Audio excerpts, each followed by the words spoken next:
how did it all start? God, it seems like such a long time ago. In 1970, I won an international beauty title, and I was doing a spot of modeling for a while. And Mr. O.P. Ralhan knew my family. So when I won an international title, he approached my mother that I should do a part in his film. But it's Dev Anand whom Zeenat remembers most fondly. Speaking about Dev Saab, I personally haven't met him now for over 10 years. I think it's that long.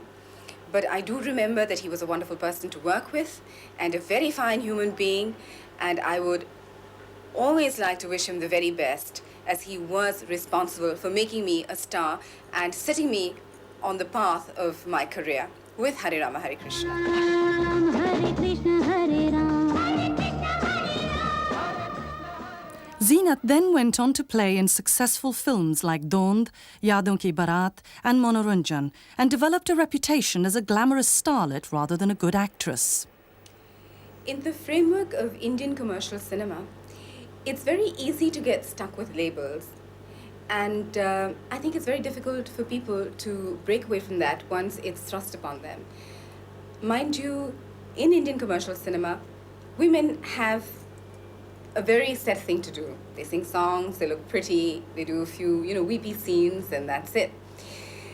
I would say that, well, with Hare Rama, Hare Krishna, I won a Best Supporting Actress award. So I started my career on that foot. But then gradually, I think I got absorbed into the mainstream and was given, the glamorous type of roles. But towards the second half of my career, I did films like Bandhan Kache Dhagon Ka, Insaf Ka Tarazu, Satyam Shivam Sundaram, Ali Baba Chalis Chor, even Soni Mahiwal. Films where I had different roles, something to do, something interesting that was not just run of the mill. So I think it's a very biased opinion that says that, I was just a glamour puss, because in the 17 years, I did a variety of things. While I was growing as a person, growing from girlhood to womanhood, I was also doing a variety of parts. Zeenat's popularity increased with films like Dharamveer, Dawn and Satyam Shivam Sundaram, produced and directed by showman Raj Kapoor, whom she sees as a turning point in her career. I think it was a milestone. It was another milestone in my career, definitely, because I'd been put into a very westernized slot, and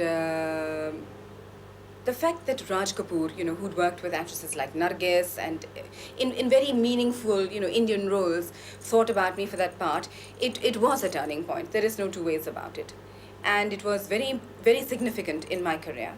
Mind you, working with him was a magnificent experience.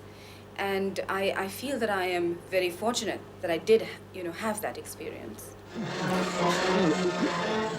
Did Zeenat think Insaf Ka Tarazu confirmed her abilities as a serious actress? I don't know. It's difficult for me to say because, like I said, with Hare Rama, Hare Krishna, I won an award there. It's difficult to win Good Actress awards in 90% of the films that are being made because they are all male-oriented films. So maybe with Insaf Ka Tarazu, that was one of the few films where I was nominated for the Best Actress. I didn't win, but I was nominated. And maybe that was the turning point, so to speak. Kurbani, Ram Balram and Lavaris were just 3 top hits for Zeenat. But it was Soni Mahiwal, in which she starred opposite Sunny Deol and Poonam Dhillon, which caused a big stir. Zeenat, whose career spans 17 years, has worked with many of the top directors. Who stands out in her mind? That's difficult, because that was spread over a long period of time. To condense it in a few minutes is next to impossible. There are different personalities involved in the media of filmmaking, and they all bring to it something of themselves. Their intensity, their vivacity, their thoughts, their expression. Like working with Shamiji, he's very musical. Rajji was also very musical. Dev Saab's films are all very modern and, crisp. And, different people have, different temperaments. And they do bring, their own temperament to the film that they're making. So, God, it's very, very difficult to just, pick pick one or two of them off the cuff and talk about them like that. Zeenat gave up her acting career when she married Mazhar Khan. With the birth of her son Azan, she chose to concentrate on family life, very different from the glamour and excitement of her career in the spotlight. After so long in show business, how could she give up her successful career? Well, 17 years is a long time. And I gave a lot of my time, my intensity, my dedication to my work. And then I thought that I deserved a little time for myself. And of course, I started a family, and I wanted to give my family time, and so I chose to do so. So, what made her decide to come back? Well, it's not a comeback as such. I'm at a point in my life where I really want to do some meaningful work.